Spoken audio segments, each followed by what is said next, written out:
got a little crowd cooking here. Let's see where we left off exactly.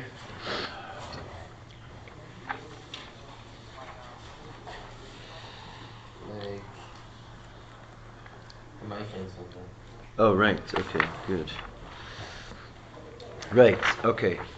So, Rabbi Shane, you want a copy of the thing, or you're good? You have one? Here you go. This is the first mimer of the Rebbe in Lag BaOmer, Tavshin Yud Aleph. Famous mimer.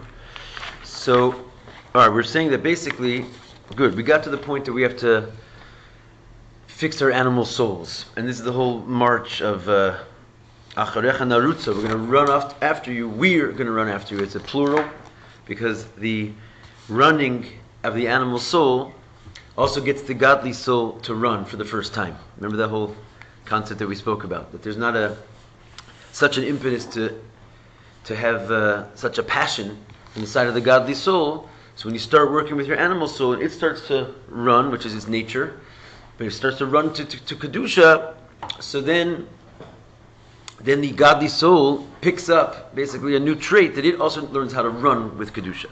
And this is the whole birur of the Nefesh Bahamis.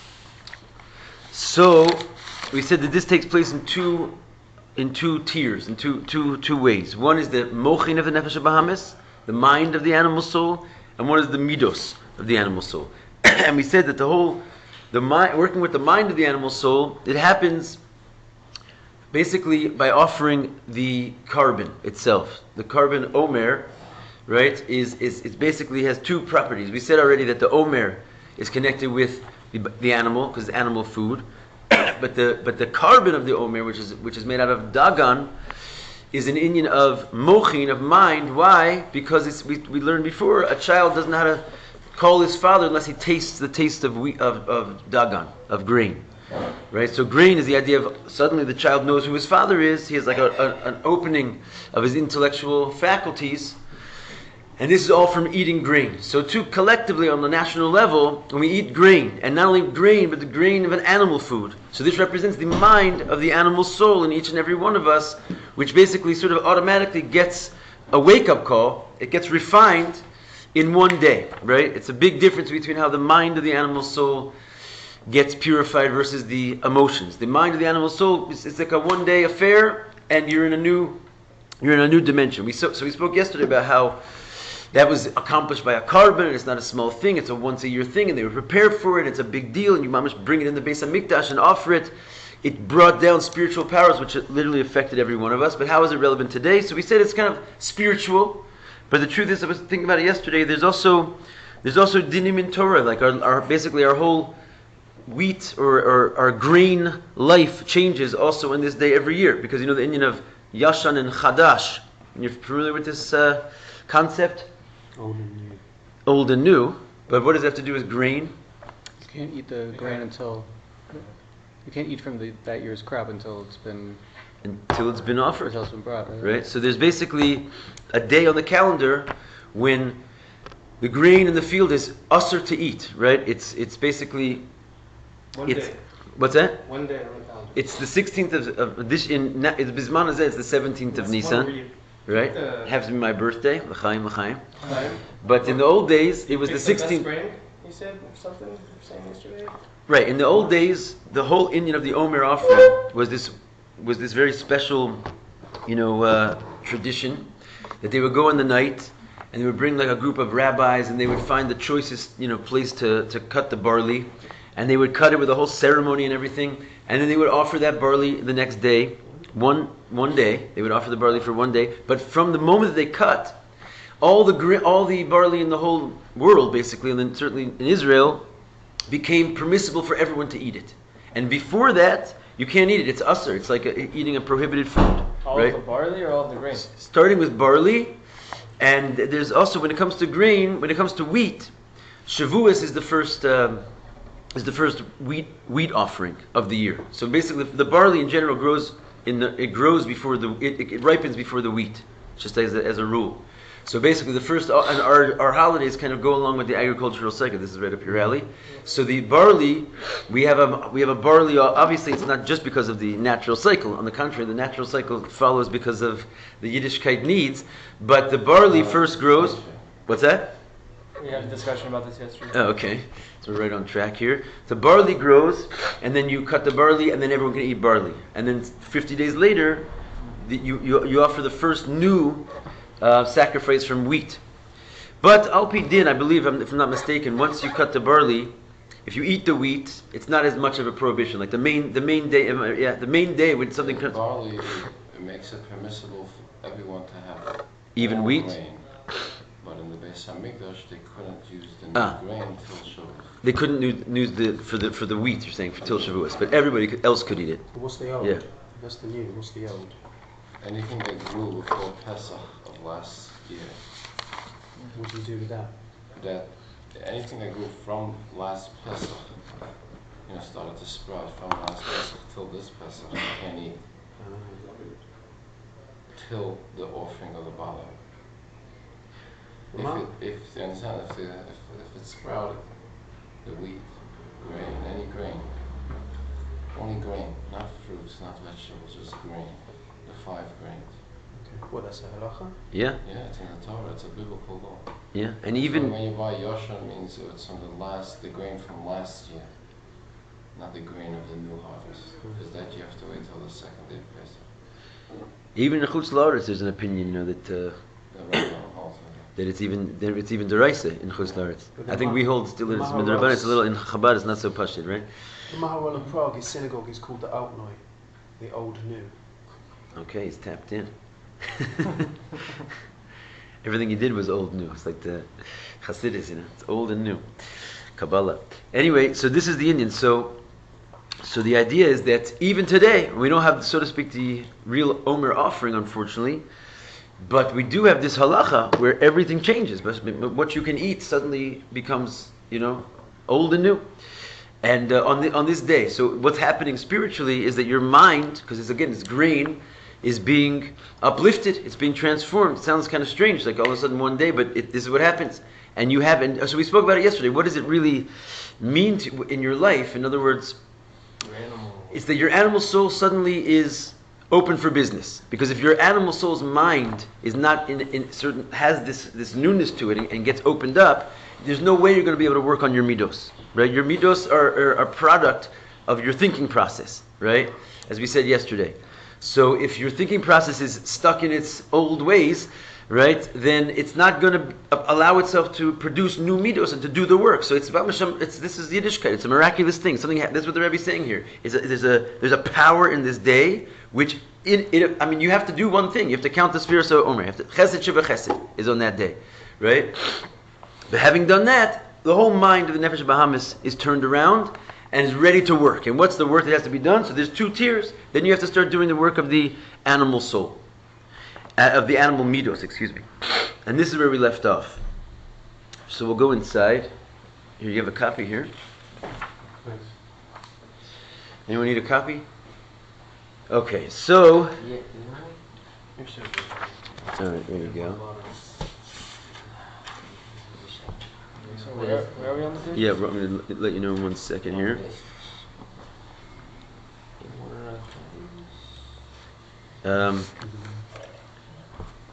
Yeah, we're going to go to basically about 8 lines down. Exactly 8 lines down. At the period. The line starts with the word likros. At the period there. On 66? 65. Oh, you have 65? Oh, everyone's the wrong... oh, great. You gave us 66. Ha! See that? All right, guess what? I don't have that one. Hold on tight. Shoot, that's not good. Mm-hmm. All right, guys, just work with me then. No, we'll get to it in a little bit here, I guess. I don't know what happened there.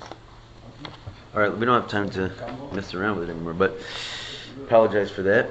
Anyway, so we're saying here that the mochin of the Nefesh Bahamis are connected with the middos. So in other words, what type of mochin of mind is being activated here? So in general, we say that there's 2 different types of intellect, right? There's the intellect which is for the Middos, which is basically its job is to affect the Middos and to change the Middos and to deal with the Middos, with the emotions, as a mind which is completely beyond the Middos. Basically, it's a mind for itself. If you think about it, it's sort of like practical, applicable knowledge versus sort of pure mathematics. The mind in its own right can just like think, and the thinking process is not thinking about how to change things, how to build a bridge, how to think about doing something and accomplishing something in this world. It's just pure thinking, right? Like philosophy on it for its own sake. This is not the mind of the Nefesh Bahamas. The Nefesh Bahamas doesn't even have a shaykhs to such a type of thinking. That's really like a godly. The Nefesh Bahamas is all about itself. So even the mind of the Nefesh Bahamas is about itself. It's about, and on a good day, it's about changing itself, right? So this is the level of mind that we're talking about here. The mind of the animal soul is a mind which is shaykh anyway to the Middos. You with me there? Right. So the other side is logical or philosophical? The other side? You mean like not the one that's related to the Middos and the Nefesh. It could be, I mean, it could be logical and philosophical. I don't see either of those things as being meaning to say, think about like pure mathematics, basically. You're sitting there just doing math, right? All day long you're doing math. You're not doing math in order to learn how to calculate a spaceship to get to the moon. That's not what you're interested in. You just want to know what math, like you want to go infinitely into like creativity, for example. Creativity. Well, there's creativity basically. I don't know if it sounds like creativity. You're talking about the left hemisphere of the brain as being like the logical, mathematical, calculative, and the other side being like more emotional and artistic and creative and unstructured. But I'm wondering if I wouldn't necessarily put it into right brain, left brain necessarily. I don't know. I think it's a matter of even within pure mathematics, there can certainly be a large measure of creativity, right? In other words, creativity just means sort of being playful with it, as opposed to sort of being robotic about it. So you can do that also in an exploratory type of way, which is not inherently negative. What we're talking about here, the You're talking about nothing here is that's connected to the no, it has nothing to do with negative and positive even, right? You can do this for positive and negative. It's just a quality of what the mind is there for, right? Is it there to apply itself to the world, right? Or is it doesn't even recognize that there is a world? It's like sitting in a cave somewhere, just like, flying high in spiritual realizations. So this is, anyway, he doesn't go into it too much, but the point is, what level of the mind does the Nefesh Bahamas even have? It has a mind which is relevant to dealing with itself, not like a sort of pure abstract mind. And that's why the grain of the barley is specifically a animal food, because even the intellect, so to speak, is just an animalistic intellect. Again, we're not judging it good or bad. We're just saying that it's self-focused, right? Meaning it doesn't know from sort of pure abstraction like a human being. The behema ikara middos, because the main thing about an animal is middos, right? The main thrust of an animal. In other words, the animal also has a mind, but it's a completely different thing, right? The mind is there to go along with the emotions in a basic way, right? That's in a sense the difference between the Nefesh Bahamas and the Nefesh Elokis in a global sense. That the Nefesh Elokis, it's primarily mind, and the mind gets, so generates so much intensity that it actually produces sort of from thin air an emotion. That all of a sudden, because it's thinking so much about God, so therefore it loves God as a result. The Nefesh Bahamas is sort of the other way around, right? That it's primarily a self-oriented entity, but it also has a brain. So how does the brain work? The brain's usually there in order to sort of justify or complement the emotion. So that you want something, and then you have to, so to speak, use your mind to figure out how to get it. The ball's on the other side of the fence. The dog is thinking, do I go under? Do I go over? Or basically it's going to start using its mind to figure out how to operate its middos. And that's the function of the mind. The mind is just there to deal with as a response to its emotion. Because the emotion primarily is what the Nefesh Bahamas is. You with me? Nevertheless, but here we're dealing not mamash with the animal soul in itself, but the grain of the animal soul, which means it's the brain, but it's the brain of the animal, so it's the brain connected with the emotions, as we said. And this is the whole idea of offering the Omer. which is the Bir HaMochin de Nefesh HaBahamis, that, like, as we said, it's sort of miraculous, this wondrous gift from Hashem, that just offering that offering, or walking into a day which is called 16th of Nisan, it just works its magic on you, and you've refined to some degree the brain of the Nefesh HaBahamis. But afterwards comes the avoda of now really dealing with the Nefesh HaBahamis proper, its real self, its emotions. And this is what's called sehiros Omer. So we started in the beginning of the month. There's two things. There's hakravas Omer and there's sehiros Omer. Two mitzvahs that start on the same day. One is offering the sacrifice, and one is starting to count from that offering until Shavuos. So now that you've had the mind worked out, you have to do the second avoda, which is called the sefira. The inyan hakravas Omer. What does it mean when you are talking about offering the sacrifice? This is bir hamochin hashaychim el middos. That's only one day. That happens on the 16th of Nisan. But the sehiros Omer is a bir middos atzman. It works on the middos themselves, not just the source of the middos. And ein maspik al ze bir bechlalus. You can't do a general job. And we're going to get into this sort of much more deeply. But there's a concept of sort of taking care of something in a general, overstretched way. And that's the idea. What can you really accomplish in one day, right? Even if you have a brilliant mind and you're working as hard as you can, you're only going to do sort of a one-day job, and you can only affect something in a general way. Specific takes time, right? Dealing with something in a detailed, thorough way, and actually changing something from the inside, it can only be accomplished with a stretch of time and with like a real palette before you. There has to be a specific, attention put towards every single facet of the Nefesh HaBahamis when it comes to the Middos. The mind you can take care of in one foul swoop. So he says the birur of every single midah has to be done individually, slowly, and with great care. And what's more, that also the birur of each midah, kefishi kalula mishara midos. Right? Even each midah, it's not like each midah only gets one day either. Each midah has to be inter-included with every other midah. You can see that it's sort of like a dicing up of the midos. When it comes to the mind, it's just all at one shot. When it comes to the midos, we break them down and chew over them because why? What are we really trying to do here? We're trying to change them. And we're trying to change them in an ofen panimi, in an inner way where something really happens to you and you're not the same person. So you can't do that just by good thoughts. You can't do that just by hirhorei tshuva and just saying to yourself like, okay, I'm making a hachlata, I'm a better man. That's great, it's a good start, that's day one. But then it comes down to looking into every single factor of what made you not a good man, or what made you want to improve yourself. And that is a tedious process. That's why this is a shavuos, it's not a shavua. It's 7 long weeks of breaking down every aspect of yourself. That the birah baklalus is a derech makif, right? That what do you mean derech makif? As we said, it's like a foul swoop. When you do something in a makif dika way, it does not affect you in the same way. There's certainly an effect by a makif. What's a makif, for example? They say like the idea of something that surrounds you as a makif, right? So, for example, a house is an analogy for a makif. So the truth is that when you go into a house, it does affect you, right?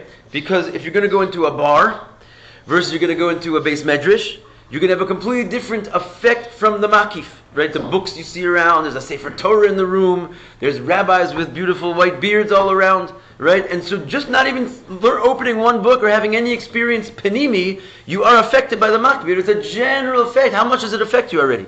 It sets you up for basically, putting you in a good position to be a receiver of the panimi. And that's what we're saying. Day one is a makif type of effect it has on you. It's like you walked into a beis medrash on chesed shebechesed, and all of a sudden your mind is like, you know what? Instead of drinking in the bar, give me some sehiros to count. You're in the mood, but it doesn't really do anything to you until you start learning and hearing and chewing over the ideas. This is not really a proper effect on a person, and therefore certainly it's eino nogei lepoel. You could say I went to Israel on a birthright trip. 100% it's going to affect you.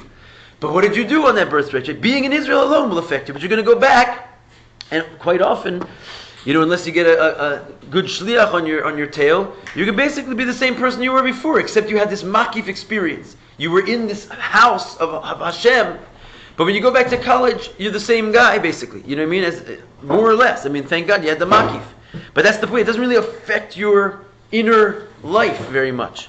Are you likening this to the offering? This is the offering is a makif, and the counting is when you start getting the panimi, right? You're getting down to the details. That's why it's broken down into chesed shabbat, gevur shabbat, chesed tiferes shabbat. It goes on and on and on. Every midah gets worked out into all its parts. It's like hours and minutes. It's more Yeah, detailed. 100%. 100%. The ikar avoda, hu avoda la'at la'at, right? As we said, regarding, this is how the godly soul in general likes to work, right? We said that Esav wanted to travel with Yaakov, but he said, I can't, you're going to go one day too fast, you're going to kill all the flock, right? Because Yaakov goes la'at la'at, right? Because when you're doing something in Kedusha, which means you're really putting lights into vessels and working out the details and basically being organized in such a way that you're not going to be sloppy and let things go by you, because that's makif, it means it's not affecting you. There's only la'at la'at, right? How can you really go fast and run in such a process? You know, if you're really trying to concentrate on something and make something affect, you know, like people learn Rambam, you know, sometimes people learn Rambam because the Rebbe said, so you learn Rambam, you got to get it over with, and you have 15 minutes, you got to fit it in. So what are you going to run? You do your best. But if you sit there and you learn for 2 hours of Rambam, you know, and you look up all the mafarshim, you're gonna collect and gather every single halacha, and you're gonna know what it means. You're gonna look up the words you don't understand, the concept you understand. It's a slow process. You can't rush such a thing. The chiddush that we said yesterday is that basically the animal soul doesn't know from walking, right? It's a runner. So no matter what's going to happen here, even though it's going to go slowly, you're still an animal soul. And this is why this is such a wondrous process, because you're doing the work of Kedusha, but you're doing it with an animal body. The animal anyway is going to try and run as much as he possibly can. But here you're making him run with a leash on in the right direction and guiding him, so at least it's slower and more masuda than he normally would be. Anyway, this is the inyan of la'at la'at. Shezeu koach atzmo, bekoach atzmo dafka. That basically you have to, so to speak, do it yourself. You can't have something happen to you. You walk into the room and the room does it for you, as we said.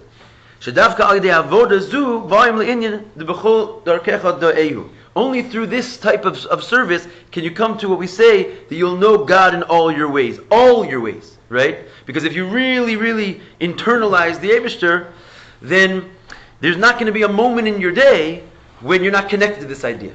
Right? If you internalize them to a certain degree, so you learn you're supposed to put on tefillin and daven, but then you rush out to your affairs and you basically disconnect yourself from the train. The idea of la'at la'at, that you're basically making it a panemius, that there's no expression that you're going to have from any midah that's not going to be masuder and recalculated according to the real stuff. So that means that, like, in all your thoughts, all your speech, all your actions, which themselves are products of your emotions, they're going to come out in a completely different fashion, because you're dealing with yourself on a very foundational level. And this was so a person can get to this level where, in all their ways, they know Hashem, not just, so to speak, in a general way. Shebechol prati ma'asav, every aspect of your life, machshava dibur ma'isa, they will be b'shleimus. They could be b'shleimus, right? But it's certainly not going to happen by general type of work, right? By just sort of, yeah, you're getting the idea, right? That's why there's two factors when it comes to the sfira. And this is what's called mitzvah to count the day, and there's a mitzvah to count the week. We just learned this in the halacha, right? There's different days, bisman hazeh, you know, what you have to do and what you don't have to do. But in general, Midaraisa, in the old days, there's really two mitzvahs associated with counting the Omer. There's a mitzvah to count each and every day, and there's a mitzvah to count each and every week, right? Because it says Sheva Shavuos. You have to count 7 weeks, right? So most people don't even realize it. It's all done for you in the Nusach, in the Siddur. You say today is 2 weeks of the Omer, which is 14 days of the Omer. As we already say it inside of what's printed there, but you have to understand that that's like sort of designed halachically to make sure you cover all your bases, because you really have to count days and weeks. So what's the idea behind days and weeks? The whole idea of counting the days of the week Kai al bidur kol mida b'chlalus. Sorry, not the days of the week. Counting the weeks refers to counting all the middos in a general way, right? If you say I have 7 days, because right when you get to 7 days, if you say this is week 1, this is week 2, this is week 3, when you get to week 7, you did count the Omer. You counted 7 weeks. So you don't even have to count every day in a certain sense to count 7 weeks. You can count the weeks in a general way, and not only can you, you must, right? So that's why we say, and it's 1 week to the Omer. So and that's a mitzvah deraisa. So the idea is that doing that is obviously covering the whole midah of chesed in one shot. You're going to count all the details. You're going to count it just 1 week. Like you said, an hour already contains 60 minutes. So you don't have to worry about counting every single minute. That takes a lot of time. It's laborious. You got other better things to do than counting every minute. So you'll count an hour when you get to an hour. And you'll think you covered every minute in there. But guess what? You didn't. You have to count every single minute to really get to an hour.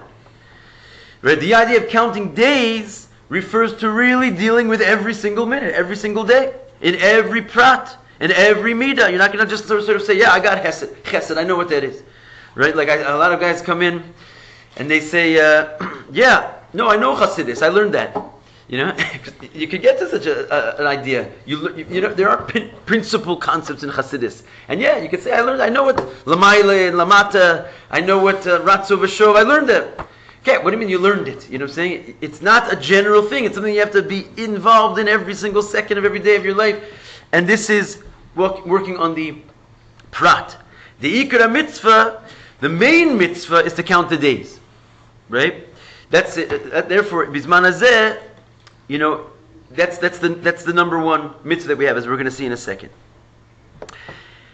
So he says this is really because that's the job of sehiros Omer. Sehiros Omer is already getting out of the makif and getting into the details, and therefore the real mitzvah is to count the days, the most primary mitzvah, chesed shebachesed, etc., until hod shebahod, until malchus shebamalchus, and basically completing the job in a very detailed way. Therefore, we can understand a posek in halacha that says in the time of where there's no Beis Hamikdash standing, there's a difference between the mitzvah of counting the days and counting the weeks. That some people want to say that even the time of Galus, mitzvah sehiros Omer is midoraisa, right? So there's an opinion. The Alter Rebbe says this is not the ikar opinion, but we're cautious about it. But there is an opinion that even in today's time, there's a mitzvah midoraisa to count the Omer. Why is their opinion that it's not the Reisa? Who was in my halacha class yesterday? We learned this halacha yesterday. Because nobody. No Beis Hamikdash. Okay, but what's the problem with not having a Beis Hamikdash in terms of counting the sehiros Omer? You don't have to kuba. Exactly. What's it called? Sehiros Omer, right? So it's all about counting from the Omer offering. If you don't offer the Omer offering, which we can't do today, so how are you going to count the Omer? So okay, according to this opinion, we do it only as a zeicher lemikdash. We do it just to remember that there's a temple, and we're not going to forget when the good times roll in. We're going to know how to do our job. But in general, there is even opinion that today it's a mitzvah d'oraisa to count the Omer. And some people want to say that it's only midrabanan. But Rabbeinu Yerucham paskins like this. He makes a distinction, it's very interesting, between counting the days and counting the weeks. And he writes that the counting of the days, okay guys, everybody, you have your sheets. Right? The counting of the days is gam achshav midoraisa. Yeah, we just turned on page 66. So he wants to say a very interesting daya, and the Rabbi wants to say how it makes sense of Alpi Chasidus. That even nowadays, counting the days is a mitzvah d'oraisa, but the counting of the weeks is only a mitzvah midrabanan. Right? So if you understand what he's saying? That counting the weeks also you have to do zman hazeh. You have to count today's 7 days, which is 1 week to the Omer, 2 weeks to the Omer. You have to do it, but only midrabanan. But the daily count is a mitzvah d'oraisa, he says. So where does he get this idea of breaking one into the other? I mean, it's a cute idea. What's the foundation of this? So we can explain this according to what we said before, that the difference between counting the days and counting the weeks is what? That counting the weeks, here now I should read inside. The sehiros hashavuos, right, that the the counting of the weeks, third line down, Inyana hu biru klalus hamida. That its concept of a weekly counting is that you generally count the midah, right? That I have chesed, and therefore if I have chesed, I automatically have chesed, sheba chesed, gevur, sheba chesed, tiferet, without even mentioning them, because I have chesed. And I have chesed in everything that chesed stands for, right? So you count a week, you basically drag all the middos with you, but do you really? It's a makif, right? You didn't deal privately with tiferet, sheba chesed. So you have it, but it's like having it in a box that you never opened up and you never looked at. Right? So that's called counting a week. You understand what I'm saying, Adam? So that's called counting a week. So basically, yeah, you're all fixed up. And you're going to go back and be the same exact person you were, because you never dealt with the actual stuff that's going on inside of you. Sehiros hayamim in yanahu biru kol pratu prat shebechol mida. Whereas it comes to counting the days, that's delineating every single detail in every single midah. V'lachein harei inyan sehiros hayamim, and therefore Rabbi Yerucham wants to say that this counting of the days, dahainu biru kol pratim, which is meaning looking at every single detail, ze mora al avoda beprati machshava dibur ma'aseh. This really is going on the avoda of what we said before, bekol darkecha doehu, that you know him in all your ways. When you're counting down in the days, you're dealing with every single thought process that you're going to have, emotional reaction you're going to have, what comes out of your mouth, how you deal with everything. You're going to look at every single aspect of your life. You're not going to let it go by and say, yeah, I've had pretty much a good day. Let's go on for the next one. Let's keep running. Right? So this is called counting the days. So counting the days is opening the box, that's doing the work. Yeah. So it's a good idea then to translate the Hebrew to English if I don't understand the Hebrew then? This is the whole point we said yesterday. The real work, right? That's the mashal that we gave a few days ago. Sitting in a class is basically a makif type of experience. It could be a makif type experience. You know, the Rabbi has a mimer where he speaks about bittul, right? Real bittul is that when you're in a class, he's talking about mamash sitting in front of a Rebbe, so let's not get ahead of ourselves here, but still, when you're sitting in front of a Rebbe, if you even think about what the Rebbe just said a second ago, and like start to process it, you're already like, you're not a bittul, you're not there, you're not listening, right? Because basically, if you're thinking about what he said 5 minutes ago, and trying to understand it, you're missing what he's saying at this very instant, right? So there's this like rigorous. It says that the students of old, they would like drip with sweat and and fear sitting in front of the Rav, because they would adrabah, adrabah. Multitask. That's why. No, but the point is that that's first exactly what's going on here. I understand what you're saying there, but the idea is like this. When you have to ask me if I'm understanding, that's already exactly what's going on. Okay, anyway, I didn't mean to. I think on a practical level, you should write in the words. But what I'm trying to say is, what I was trying to make a different point. Not necessarily about writing. I'm trying to make a point that being in a class could be like going to the movies, But it's not supposed to be a experience that you're just sort of. You have to be working. Sitting. So. In other words, we're here to learn the words.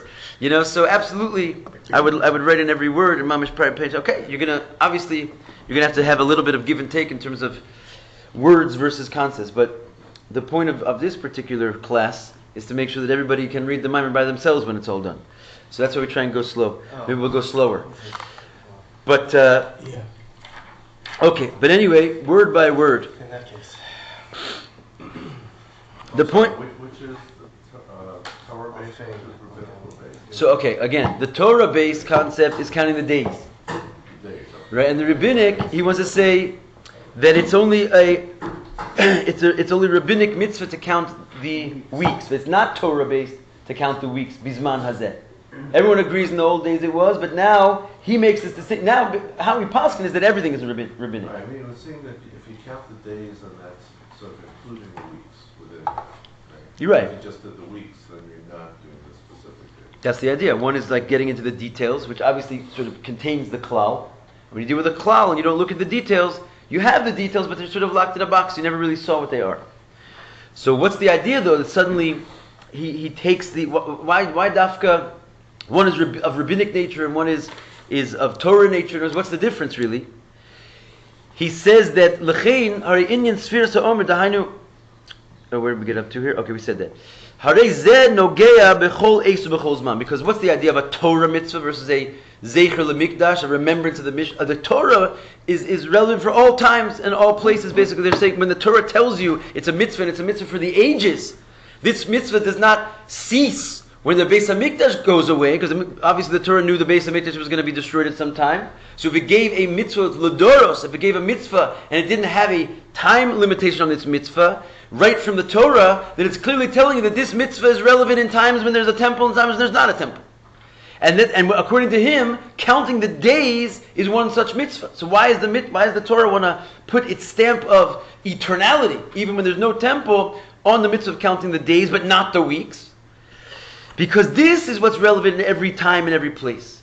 In other words, when there's a temple, people were on a higher level. Their middos weren't theoretically as messed up, right? And so therefore, for them it was sufficient to count, let's say, count the weeks, or at least counting the weeks, like they had access. I don't know if it was sufficient, but they had access to also count a week midoraisa, which meant that they could take on a midah in one foul swoop and basically elevate the whole midah just by accessing, let's say, chesed, and it would drag along with it all of the. In other words, in a certain sense, the klal is more potent than the prat. Put it like this as well, right? There's something qualitatively better about, we're right now arguing that the prat is more delineated and therefore more sophisticated and so forth, but in a certain sense the klal is qualitatively better than the prat in a certain way. And that is that it's an awesome thing to contain many in one, right? If there's something wonderful, like it's like the idea of chokhmah as opposed to bina, right? Chokhmah, it's like you have in one idea, you have mamish. It says the Arizal went to sleep one afternoon on Shabbos, and in an hour's dream, he came up with something that would take him 60 to 80 years consecutively to explain, right? That's an awesome dream. It's almost better to have that dream than it is to explain it for 80 years. Because something that's all the details are contained in the cloud, it's qualitatively more shiny. It has more light in it. When you break it down into parts, right? So the light gets distributed into the vessels, and each vessel has a little bit of the light, and therefore none of the vessels have as much light as they would when they're all in one. You with me there? So the idea being is the Beis HaMikdash, they were able to take the midah as a whole, because they were at a higher level, and they could elevate and count the week, so to speak, midaraisa. They could access that level of inter-inclusion of the light and basically lift themselves up to such a level. We're not on such a level to be able to do that.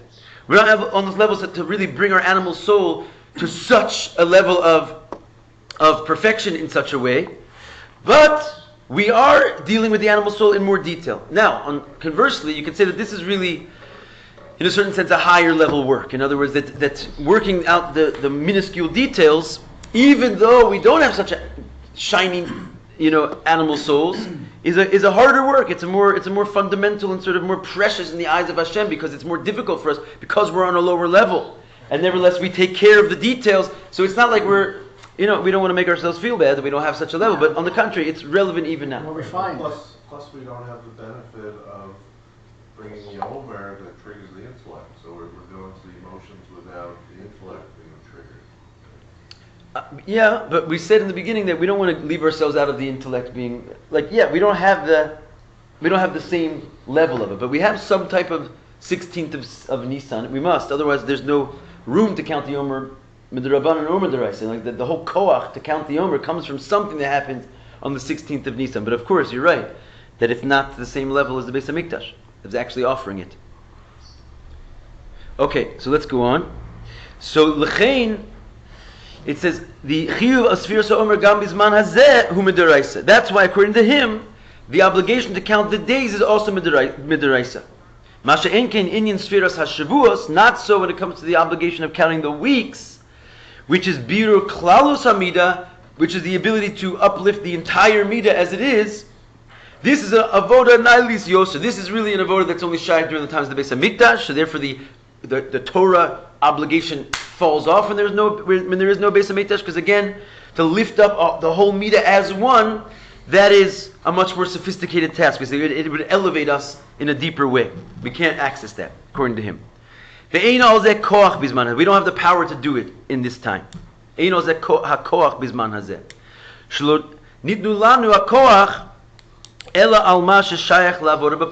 what we have is a koach which is only shayach to avoda bepoel. Right? I guess Take this premise from it's only shayach to the Beit HaMikdash. Because there's one of the poskim writes that in the times of the Beis Hamikdash, there's a mitzvah d'oraisa, right from the Torah, to count the days and the weeks. And there's another opinion that says when there's no Beis Hamikdash. Okay, sorry. Let's start over there. Let me just finish clearly state what I wanted to say. There's an opinion everybody holds that in the times of the Beis Hamikdash the whole thing is midoraisa. Now, when it comes to after the Beis Hamikdash is destroyed, there's a few opinions.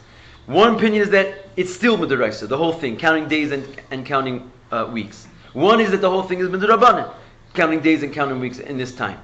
And he makes this interesting distinction that counting days, even after the Beis Hamikdash is destroyed, is still midoraisa, and only counting weeks is midorabanan.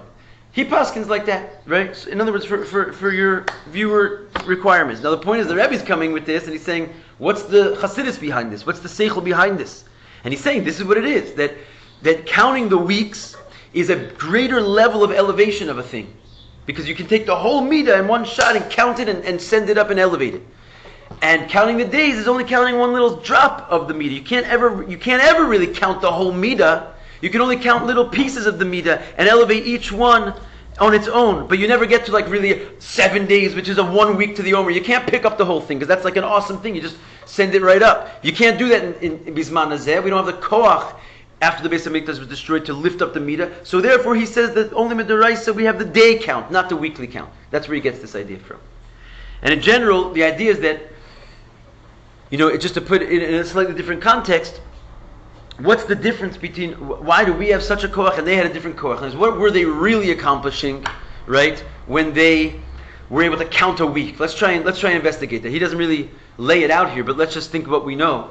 What is the Nailis Yoster? What's so high about counting a week versus counting a day, right? So maybe you could put it like this. They says there's two different reasons that people do mitzvahs in general, right? And it's kind of the difference between the mitzvahs, let's say in Gullus versus the mitzvahs in Mashiach times or the mitzvahs in the Beis Hamikdash. And one is called what's called Levare Birurim, right? One is called the mitzvahs to fix the world. The world is broken and needs fixing, right? And one is called basically Lamshich Oros, right? To basically liyached yichudim, right? We're not dealing with a broken world, but to basically make the world ever higher, and higher, right? In other words, even in Gan Eden, let's give a simple analogy. Adam was placed there to do mitzvahs, to do work, right? La'avda l'shamra. He was in Gan Eden. The world wasn't broken. What kind of work you have to do over there? So that was a type of mitzvahs which was just to bichlal bring the perfect world to more levels of perfection. And higher and higher and higher. And that's what's going to be in the times of Mashiach as well. We're still going to have to do mitzvahs, but not because the world is broken and the mitzvahs put them back into order, but because the mitzvahs are infinitely higher than just fixing a world. They can bring the infinite levels of perfection and godliness into an already perfect world, right? So this is kind of the difference. What he says here in the end is that we're only given the koach with the mitzvahs, bisman hazeh, with nogea lepoel, right? Which is a practical type of usage of the mitzvahs, right? Which means basically to correct a broken world. The mitzvahs refine the world and put darkness in its place and light in its place. And therefore we're not dealing with the big lights over here. We're dealing with work, like getting the job done. And therefore our main assessment is each midah. Is it broken? Is it not broken? I'm going to fix this one, I'm going to fix this one. The idea of like getting to a point where I fixed it, and now I'm going to elevate the whole perfect fixed thing to this higher level, which is basically called counting the week. It's not relevant bisman hazeh, because we're dealing with the brokenness. We're dealing with fixing it. That's what the mitzvahs at this point, the power of them is granted to us. So therefore, we don't have the mitzvah deraisa to count the week. Yeah. Then it gets interesting. The Rebbe said that we've already refined the whole world. We're after the perfection of the birurim. So I'll leave everyone to think about that on their own there. But okay, so I think we're going to hold here. What's that? When did he say that? He said that. When did he say that? But that was the shavuos, the general. Right. The detail refinement, we still have a lot to do. Ah. The general, it's ready, but then there's the detail, the days, that we still have to, each one of us have to still do. We're not exempt. So I can eat breakfast The before general, davening. after davening. Eating before davening, after davening. The Rebbe is kind of pushed for that a little bit in certain places. That's not part of it. Awesome. But it All was right. just that I hear what you're saying there, Rabbi. That's whereas interesting. The world in general, the mode But, is there, Right. but the detail is still needs work. For I is not here. But it's interesting. The day still has to be According done. to what we're saying here, it seems like it's the opposite. Like if you're able to actually lift it up generally, that's already an avoda nailis The yosef. lifting up generally the Rebbe did. Now we have to do the detail of the work. The mode is there, but there's a lot of details that still has to be refined.